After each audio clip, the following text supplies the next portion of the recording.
Welcome to the intersection of technology, cybersecurity, and society. Welcome to ITSP Magazine. You're listening to a new Redefining Security podcast. Have you ever thought that we are selling cybersecurity insincerely, buying it indiscriminately, and deploying it ineffectively? Perhaps we are.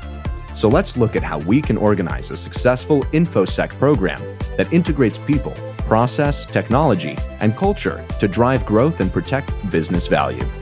Knowledge is power, now more than ever. EdgeScan offers continuous vulnerability intelligence as a service, accurately identifying vulnerabilities and exposures across the full stack. All threats are verified by cybersecurity experts, providing exploitable risk and remediation guidance, virtually false positive free.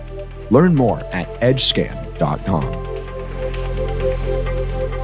Archer empowers organizations to manage multiple dimensions of risk on one platform with on-premises and software-as-a-service offerings, and quickly implement industry-standard processes and best practices for advanced risk management maturity, informed decision-making, and enhanced business performance. Learn more at archerirm.com.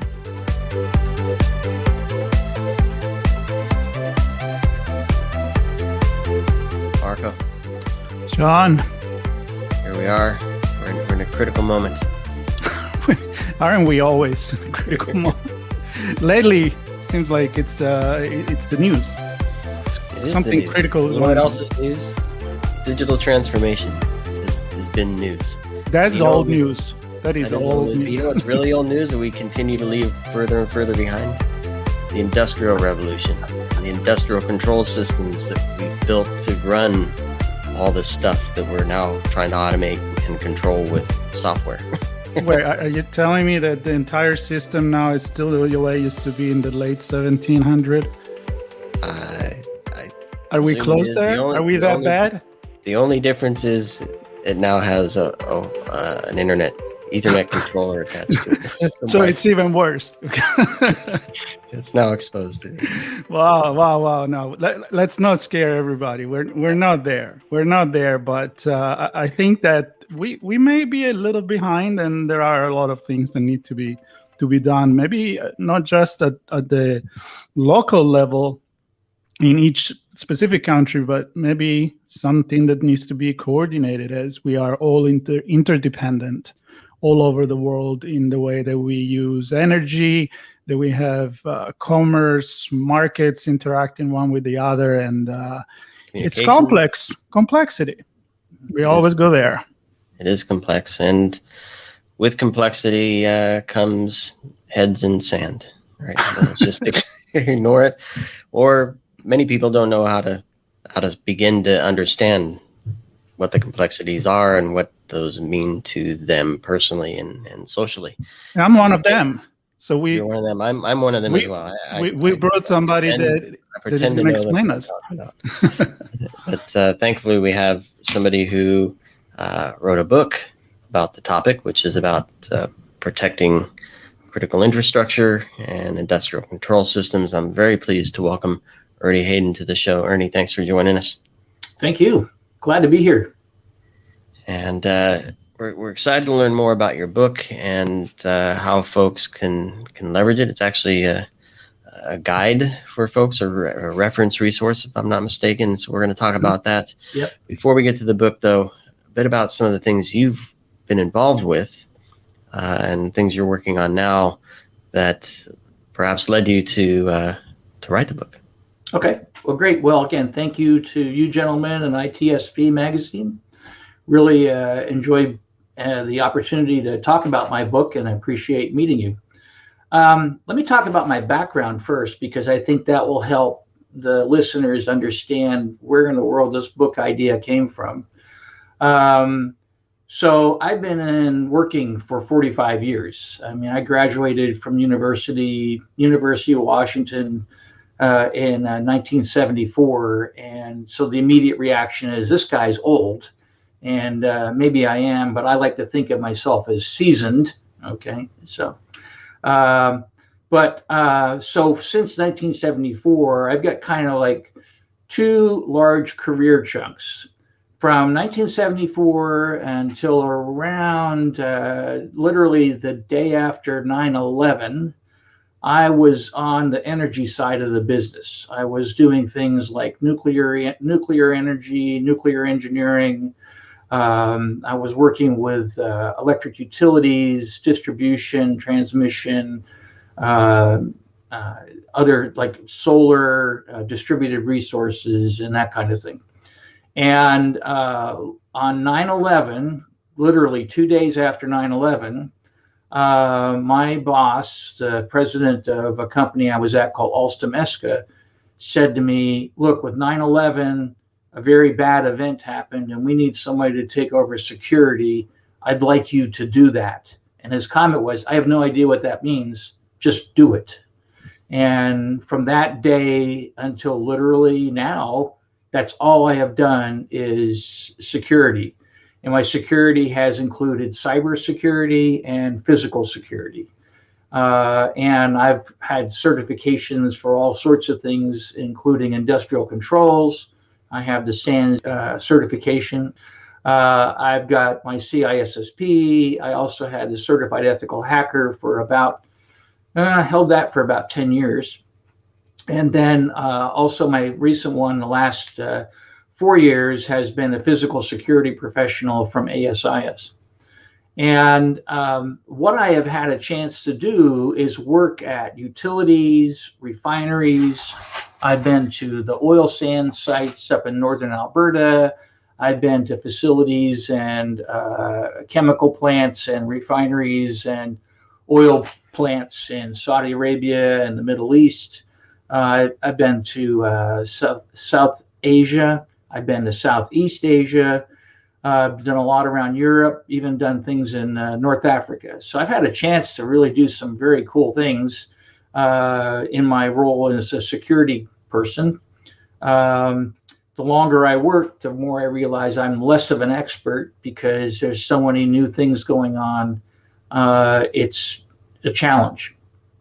So what I'd like to do is just, rather than ramble, just talk about that background and how in the world this book idea surfaced, if that's okay with you guys. Yeah, and one of the things I wanted to get your thoughts on as you do that is you joked about being seasoned. The thing that comes to mind when you say that, though, is you talk about the connection of cyber and physical, and I don't think we see a lot of that. We're seeing more of it, but not a lot of that connection. Folks are either in the cyberspace, some are in the physical space, and I want to pick a little bit on the season part. In that, are the folks handling critical infrastructure familiar with the digital elements of that and the risk that comes with it? And are we starting to see enough of that connection? So perhaps as you move into the inspiration from the book, you can maybe touch on that. Sure. Well, let's just talk about that now, because being seasoned, I'll forget. So forget about what? Forget about what, right? So, when I first started, it was cybersecurity. That was the thing. Cyber. And that's where I started, okay? And as things move forward, places like NIST and, National Institute of Standards and Technology, and a few other entities, I think even DHS, started coming forward with the cyber physical interface, but it was, and I still think it's not quite embedded in the community yet, because there's a tendency to think, well, it's cyber or it's physical. Well, a gate control on a facility has a cyber element. I can hack that. I can open the gate by hacking it, and now I've just breached a physical barrier. So you've got to get people to think like that. And critical infrastructure has exactly the same concept. For example, a bridge. In fact, Marco, I'll talk a little bit about down your neck of the woods. In fact, Sean, you lived in LA too. You might remember this. There was a huge fire over in Rosemead, California, where it was a tanker truck caught fire underneath a bridge. And, the bridge was just a plain old boring concrete bridge. And the fire was so hot that it didn't melt the concrete, but it damaged the concrete incredibly, to the point that that bridge was turned off for, I think, about 2 or 3 months. Well, the thing is, people are going, it's just a bridge. We can drive our cars around that. That's not true. That bridge had inside of it, it had internet connectivity, it had electric utilities inside of it, had telecommunications inside of it. I don't think that one had water inside of it, but you got the idea. You can build inside of these structures all these different critical services. Well, that was a critical infrastructure that was destroyed and had a huge impact in the area. Somebody needs to think like that. They need to think about what is the holistic input in effect to damage to critical infrastructure. And to be frank, that's one of the ideas I try to put in my book big time, because I want people to think, okay, I'm here to assess, and I use that word because it's on the cover of the book, but I go out to do an assessment of a facility. It could be a school, it could be a refinery, it could be an interstate, it could be a bridge, it could be an automobile, like the president's car, okay, you know, that he drives around. And you really need to look at the holistic issues.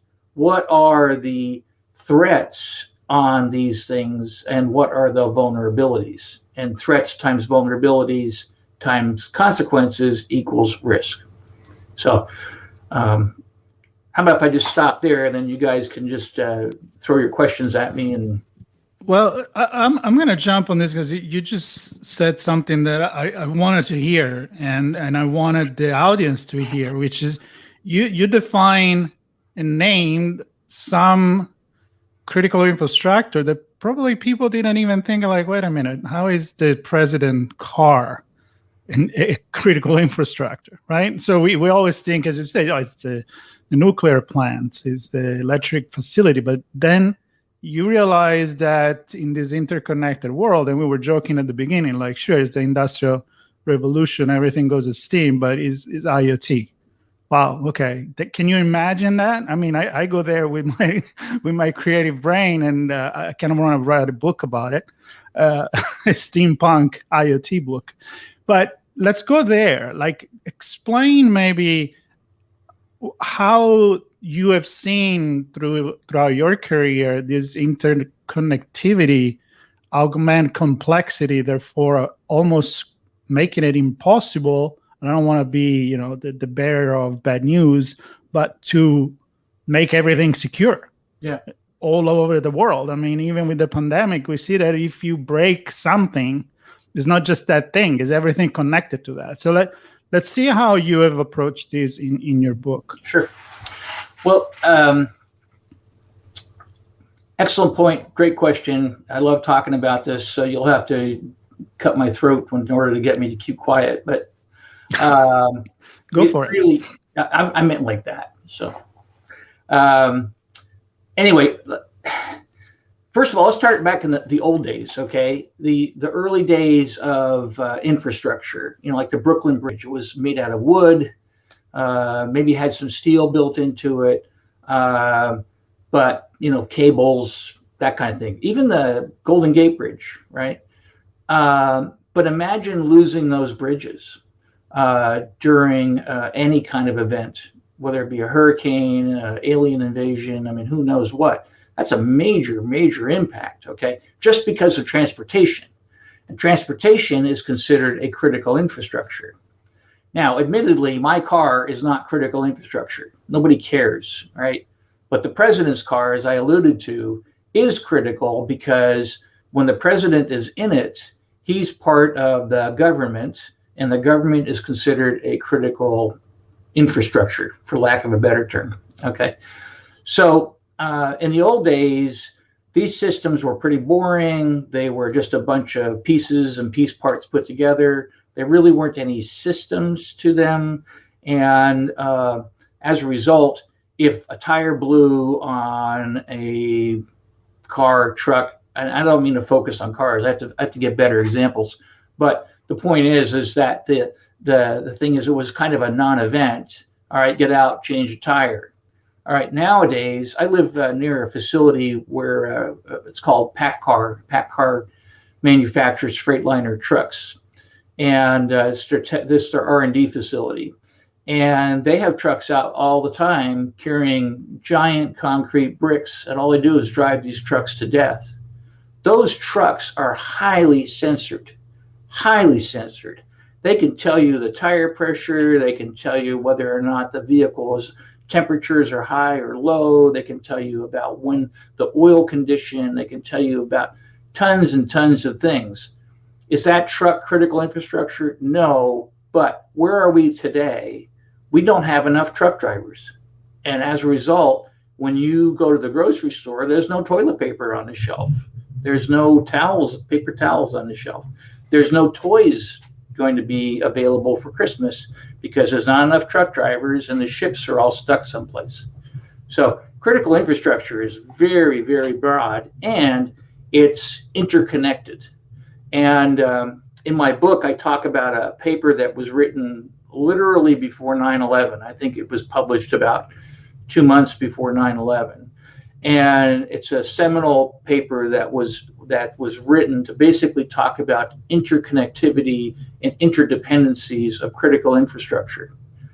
And it's a fantastic paper. And having read that back then, I've used it for so many of my thought processes when I go to a facility. So Marco, you're talking about a steam plant. You go to a steam plant, well, let's see, I have electricity. I need electricity to run the booster pumps, the feed pumps, a bunch of other things, right? Circulating water. I need electricity to run the ventilation.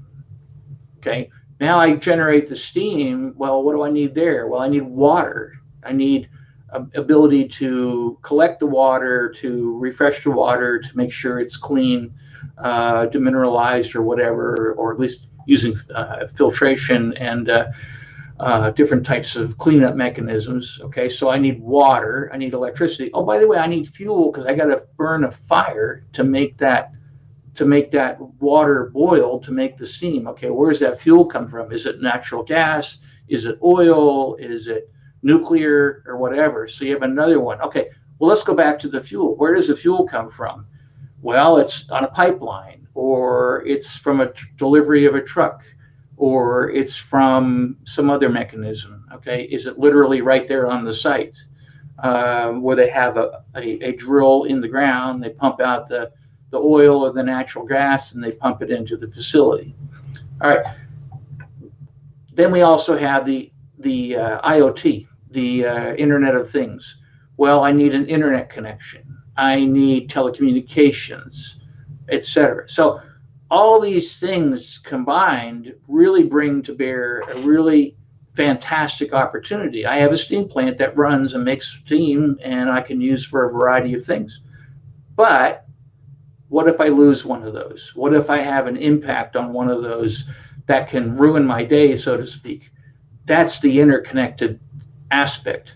Colonial Pipeline, when they were hacked, okay, how many people were affected by gasoline prices skyrocketing and lines of cars trying to get gasoline because people were petrified that they weren't going to be able to get gas because Colonial chose not to ship the fuel in the pipeline.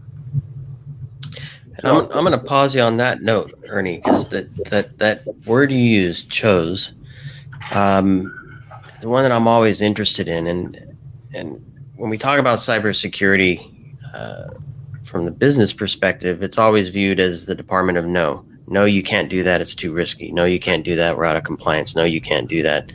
It doesn't fit with our risk model. When we look at the big picture of critical infrastructure, maybe there's a good time to kind of get the global view as well. Are we just pressing forward without any checks and balances, or are there places where we're actually doing the risk assessments well to say, no, but if you do this, you can? Can you share some examples of how things are looking in different places? Sure. Let me start with the last part first, and we'll go back to the international perspective of critical infrastructure. I've been a CISO, Chief Information Security Officer, or equivalent in title 4 different times. And each one was the first time they ever had a CISO. Okay, so it was like, oh, you're the CISO, congratulations. We don't know what you want, what it looks like, just make it happen. Okay. And then I went to the next one where I was smarter and I knew what to look for, et cetera. But the sad part of it was I irritated people faster as I got smarter. So they were saying, well, how did you know we had this problem? And I said, it's intuitively obvious. Look at this, bum, bum, bum, bum. And I learned that from my previous job. Now, the challenge is that when I was CISO, one of the things I did learn is don't be the department of no. Be the person who basically says, okay, you want to do X, that's fantastic. My concern is how do we do it securely? And there's a difference, right? It's not a matter of don't do it, it's a matter of do it, but do it securely. That's a little more sophisticated approach. I didn't have that in my first job. And I was able to develop that as I got further down the stream. But also, like I say, I was able to see problems faster just because of past experience. And my bosses tended to get irritated because they didn't believe that I could see it when I did. And I had to, here's all the evidence and so forth. All right, let's talk about international perspective of critical infrastructure. So the leader was really the United States. And in my book, I have a whole chapter on what is critical infrastructure. And it's really intended to be more of a history book, a history chapter, because I started out at the very beginning back in the Clinton administration and even before that, where there was discussions about, well, what is important to our society and so forth. And then essentially it went goes from Clinton to Bush to Obama, and they all had different foci, if you will, on critical infrastructure and what was determined and defined and so forth. And the U.S. really had the leading edge on this. And there are very good definitions of critical infrastructure. There are very good definitions of what constitutes critical infrastructure and so forth, including IT, which would, in my mind, also includes OT. But if you go to other countries, which I intended to do, I wanted to do a survey to say, well, who else is doing this? The UK, Netherlands have some leading work on this. Japanese have a little bit. Most of the leading Western countries are doing it. But I'll give you an example. So if you were to lay out the list of critical infrastructure from the United States and compare it to the United Kingdom, it's almost the same, not quite. There's one or two little differences. But what's really interesting is the UK has declared space a critical infrastructure. The US has not.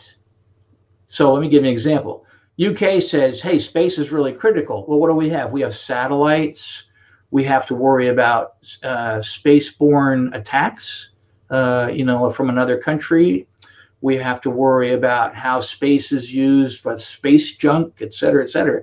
Okay, they're thinking like that, whereas the U.S. kind of has it woven into other elements of critical infrastructure, and it's not particularly obvious, such as communications. Has an element of satellites and satellite communications and so forth. But like I say, I really like the British approach, just because it's almost like, here it is. It's an obvious concern. Let's declare that critical infrastructure. The Dutch are not as pristine when it comes to, and I don't mean that, I mean they're very good focus, but they don't have a nice list. They tend to be a little more like a cloud, kind of saying, okay, we have our critical elements and we have to worry about making sure the country is protected, and this is how we proceed with our approach. I'm not saying the US way is the only way, but it's the first, and it's a pretty decent model, and it's something that I've been a student of since probably since around Clinton or thereabouts, because I'm seasoned.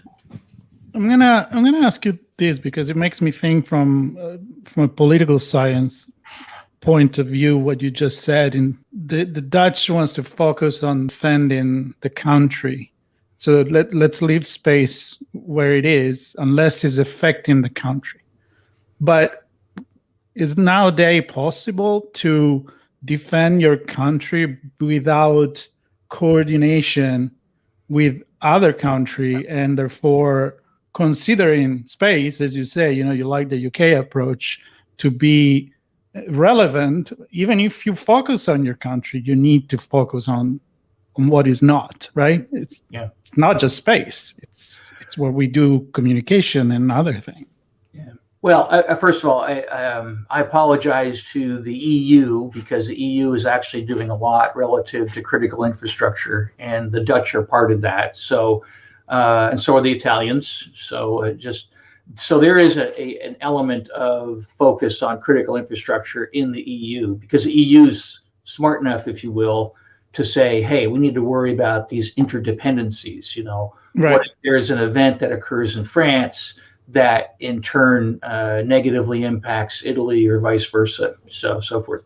So no, I don't think, even in the U.S., you cannot do something without thinking globally.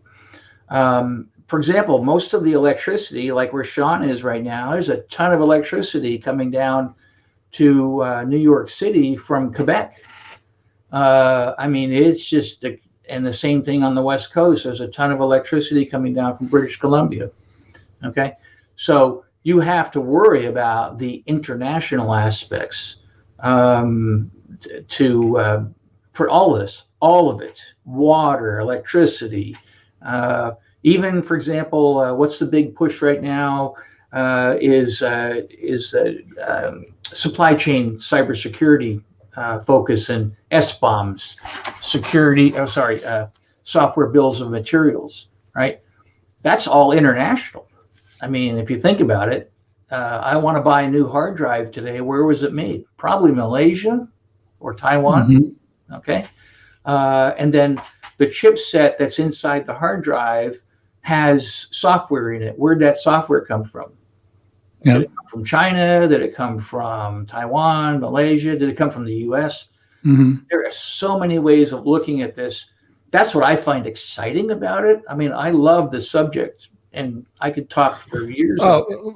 Me too. I mean, and I didn't mean anything wrong for European community either. If I want to go back in there, that's that's where I belong. So sorry, I didn't mean it that way. Oh no, and I didn't mean to omit them either.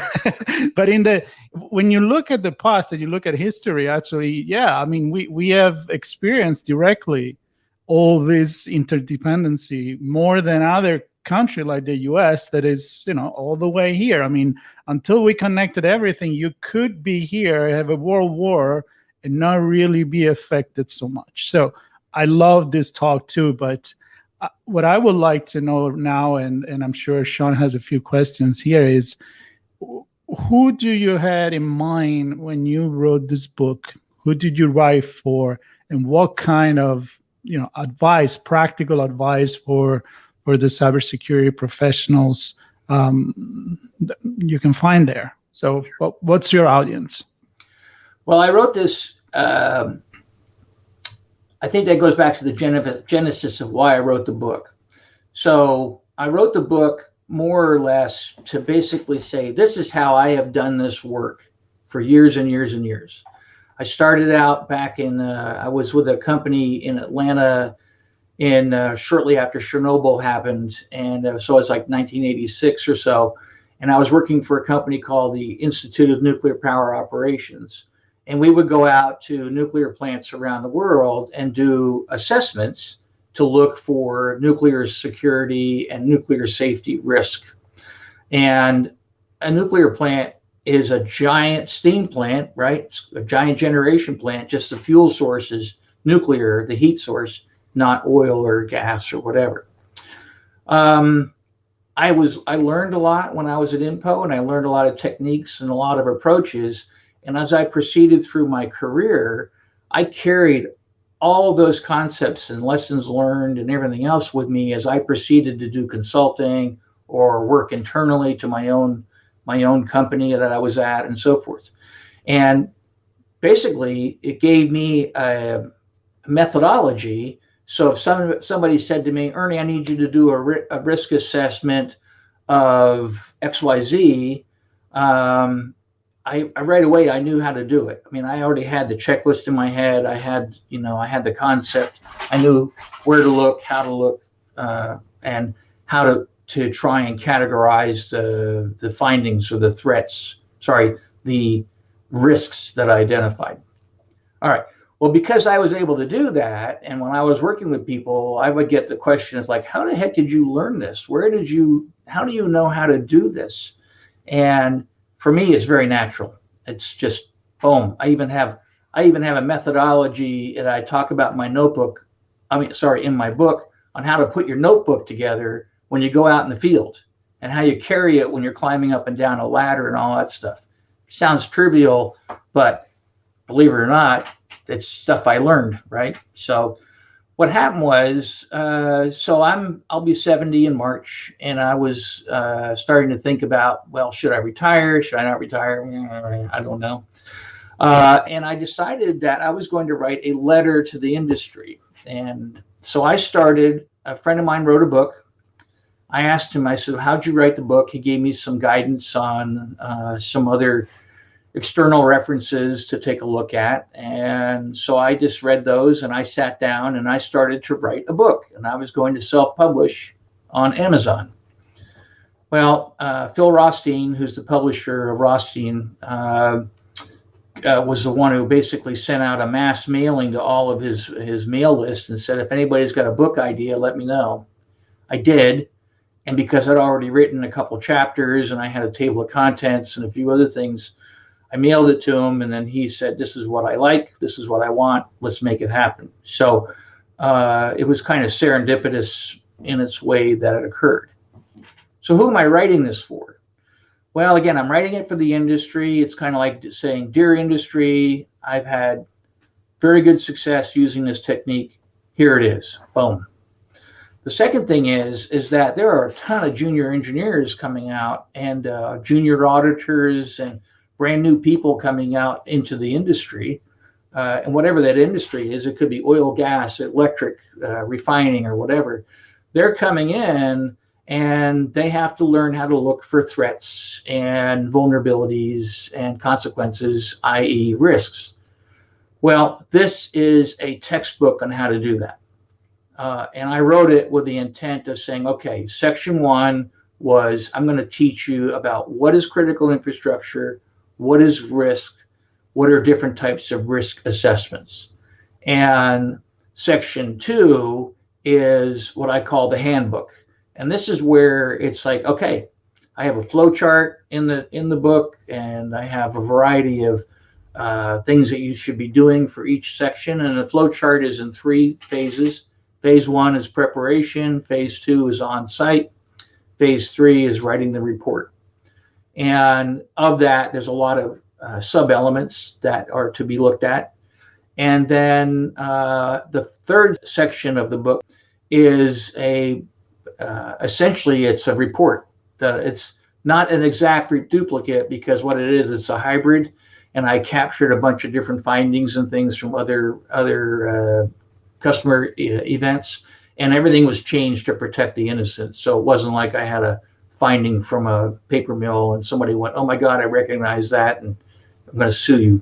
So, but that was the idea of the book. Who should read this? I want a brand new engineer. I want this for engineering classes. I want this for people in internal audit. I want this for people in insurance companies. I want this for people at I said colleges already, but at consulting firms, and then finally, I want executives to see this. I want them to have this on their desk when they sit there and go, get out there and do a security assessment. And the answer is, oh, and he hands them the book and says, do it this way. At least it's a starting point, right? Because there isn't anything like this.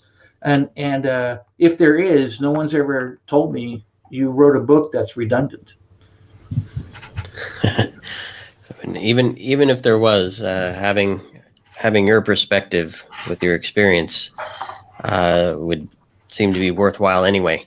And I want to dig into that a little bit more, because when you say an engineer, are you talking security engineer, or is it specific to an industry? So it's a gas field engineer responsible for the valves, or who is it? Good question. The answer is probably no.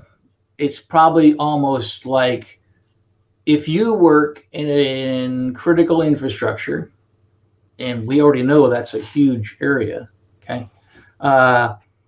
This is probably a useful tool for you, okay? I mean, because I can imagine, for example, I say engineer, but strangely enough, even though I've done engineering work for years and years and years, I don't have an engineering degree.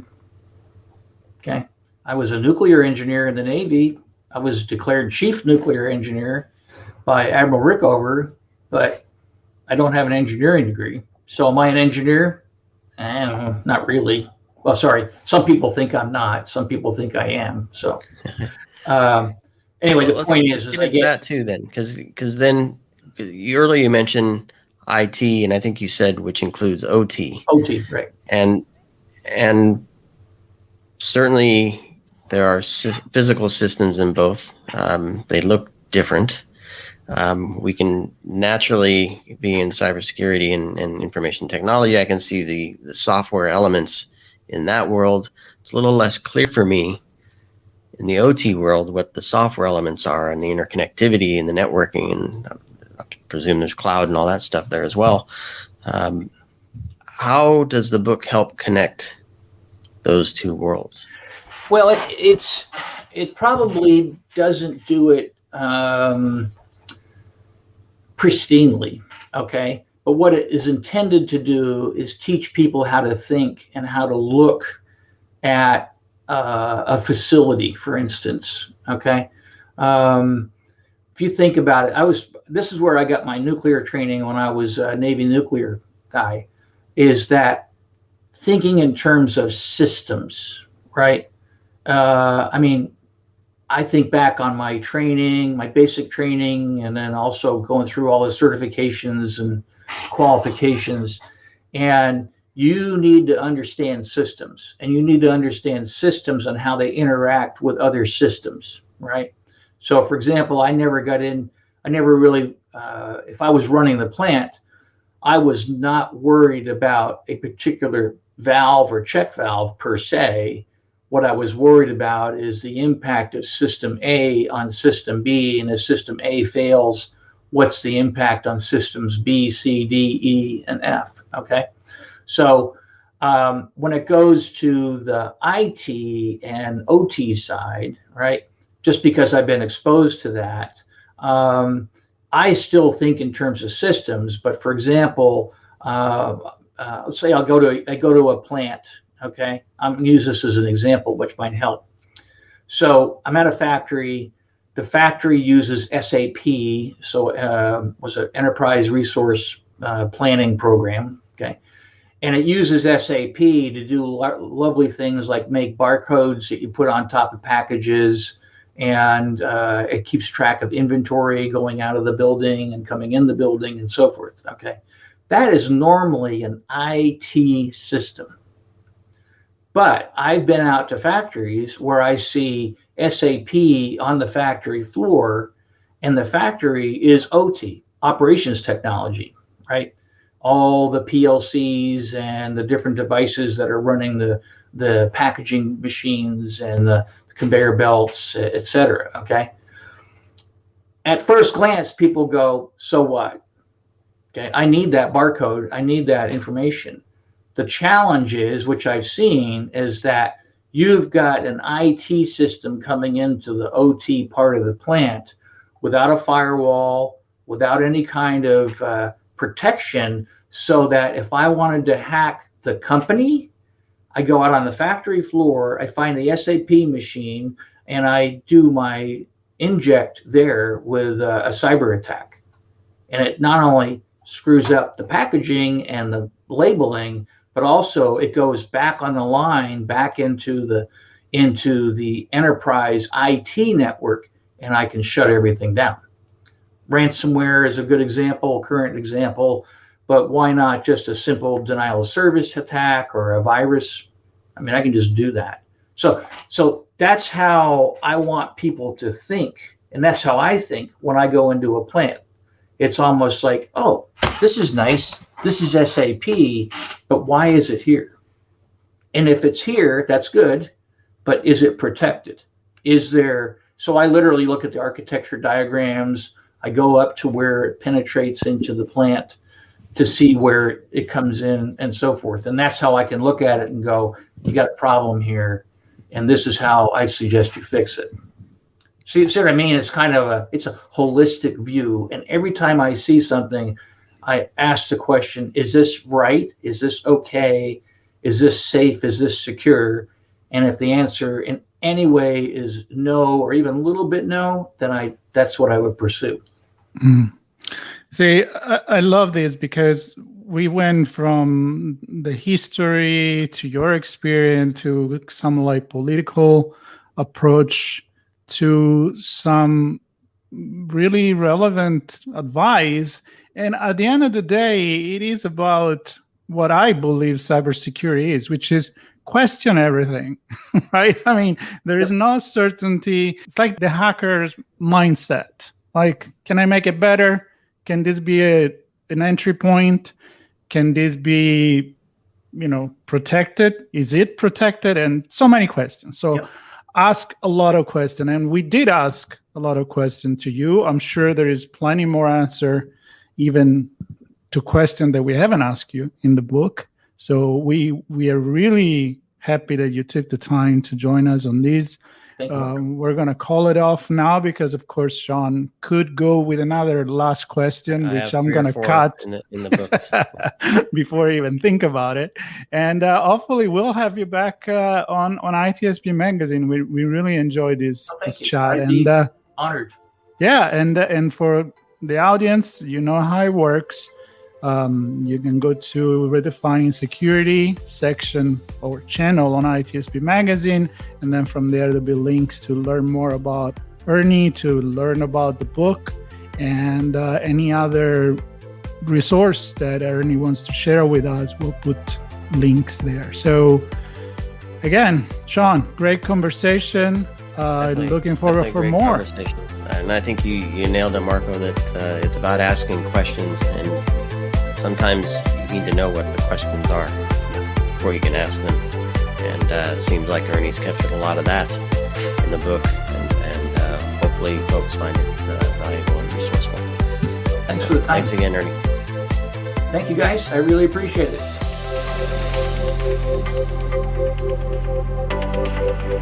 Archer empowers organizations to manage multiple dimensions of risk on one platform with on-premises and software-as-a-service offerings, and quickly implement industry-standard processes and best practices for advanced risk management maturity, informed decision-making, and enhanced business performance. Learn more at archerirm.com. EdgeScan offers continuous vulnerability intelligence as a service, accurately identifying vulnerabilities and exposures across the full stack. All threats are verified by cybersecurity experts, providing exploitable risk and remediation guidance, virtually false positive free. Learn more at edgescan.com. We hope you enjoyed this episode of Redefining Security podcast. If you learned something new and this podcast made you think, then share itspmagazine.com with your friends, family, and colleagues. If you represent a company and wish to associate your brand with our conversations, sponsor one or more of our podcast channels. We hope you will come back for more stories and follow us on our journey. You can always find us at the intersection of technology, cybersecurity, and society.